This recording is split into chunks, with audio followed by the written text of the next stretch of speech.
Now I'd like to introduce to you two people who I met for the first time a couple of weeks ago, Jane and Neil Cameron. And these guys are enthusiasts about heritage and heritage buildings. They don't necessarily spend all their life living it because they do other things as well, as Jane would explain. But what she does in not necessarily heritage situations applies doubly, I think, in a sense, to somebody who with a heritage property is thinking of doing an addition or a renovation. So you're going to find this practical, and I'm going to hand over now to Jane.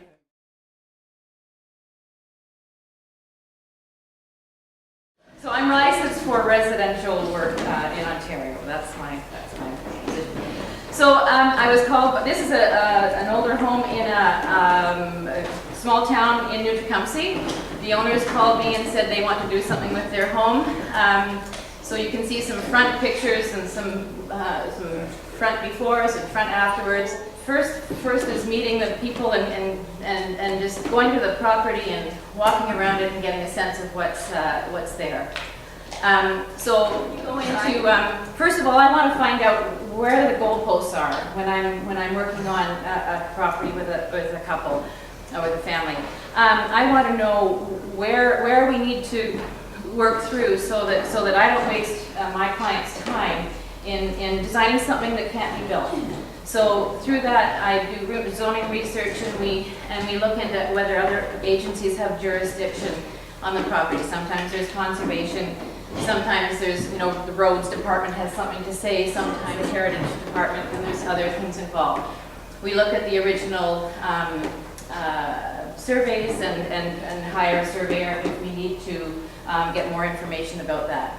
So then we have those good meetings about what do you want, right? It's the wish list. It's the brainstorming session of where, what's their vision, and in this particular case, there's no heritage designation in the town that they're in, but they were very interested in maintaining the historic feel. They moved to that house because they loved the feel of the house, the squeaky floors, the unlevel floors, right? They loved that. That was something that was part of the character, and they wanted to maintain those things. So those were some ideas of, what they were after, and that's sort of a starting point, right? So then I go in and we measure the house, right? The cellar area, the old stone foundation, main floor, second floor, document the outside. So then we work into preliminary designs. So I just a few things here I wanted to, is that right? Okay. This is the main floor plan, and this is the front of the house, and that was the original main two-story section of the house. It originally had it back here, no foundation. I know I'll be criticized. No architectural value as far as, and the owners needed that valuable space in order to expand their home. So, and I often try to tell my clients things like this. This is the original part here with the original front porch. Let's not mess with it, right? Let's keep it intact. And often we keep the rooms on the interior of the old part intact. A lot of times they're a good size. The original roof ceiling heights. Often, if we can utilize that space functionally and then just expand it, it makes sense economically from the perspective of maintaining the historic value of the home. So in this case, they wanted a driveway through here, and they wanted a garage at the back so that they could introduce a side entrance here with mudroom. This became the eat-in kitchen living area here, large family room, back stair, out to the pool here. And at the basement level, we knew we could work off the existing stone foundation here that was really in good shape. The cellar was low, but we worked on the addition part here, having a bench footing to have a deeper basement here, and that's the foundation for the new garage. And upstairs we created more bedroom space up here and a loft above the garage. From the front, this was the original two-story area here with the porch, not changing it. So my idea that you want the addition to not overpower what's already there. So, so it's maybe a bit more understandable from this side here. That's the two-story section at the front here. Maintain your roof slopes. So the addition at the back, separate it from the bulk and the mass. But you don't want a big two-story block beside something that has some character and some more refined lines to it. So garage back here, as I mentioned earlier, that's the little side entrance, maintaining the similar roof so that viewing the house from sides and in from the front, there's a continuity that happens, that takes place. So from the front, really, the garage area is set way back, and then the development that we chose to do back over here was a sort of single floor outdoor living. But from the streetscape, there really is no change to how this house looks like. If you were walking along the street, you really couldn't tell that anything had changed until you stood right in front of it. Right? So then we work on getting construction drawings prepared, so that's all the details that you need for building permits, right?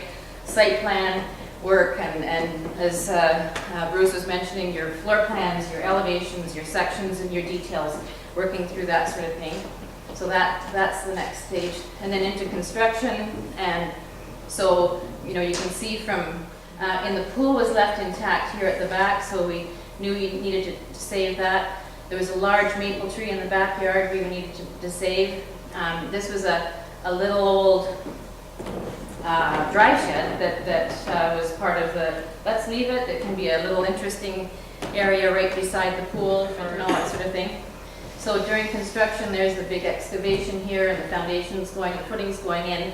This is we found an old cistern beside the old foundation wall. That was a little bit of a, oops, this is new. You run into things that you don't know are there. And I think in one of these pictures, anyway, there's my structural engineer standing there going, okay, how do we deal with this now? Right? So I'll go on. So these are the after photos. So we kept the red steel roof. The original house had a red steel roof. The original house had board and batten. It was a lighter gray, and it had sort of a creamy colored trim. So, variations on the theme to update it, to pull the whole thing together. Things like window styles. You see, that was the original punch out. Sorry, that right back in there. That was the original punch out on the side. That's it right there. So we took the cues from those window dimensions, the heights, in reference to the width, and the types of trims that wrap around it. So this side entrance here, creating that little side porch for the family to come in and out, and it's just a really comfortable little home. So there's some views at the back afterwards, right? So those similar things, cues about the window, the double hung styles and the muncheon bars and how that sort of thing, how that all ties together. That was that outdoor space here that has the barbecue and the outdoor fireplace and the big tree, and just a really lovely spot to sit. The area here is the family room at the back, and this is the kitchen in here. So that's looking down from that back set of stairs to the kitchen, right? And this is where the new family room area is. And there's just an example of one of the rooms that was on the interior of the old house. We just painted it. We left the old doors and took all the old trims, right? Just painted it and updated it. And it's a beautiful dining room with great windows and great light. I think that's it.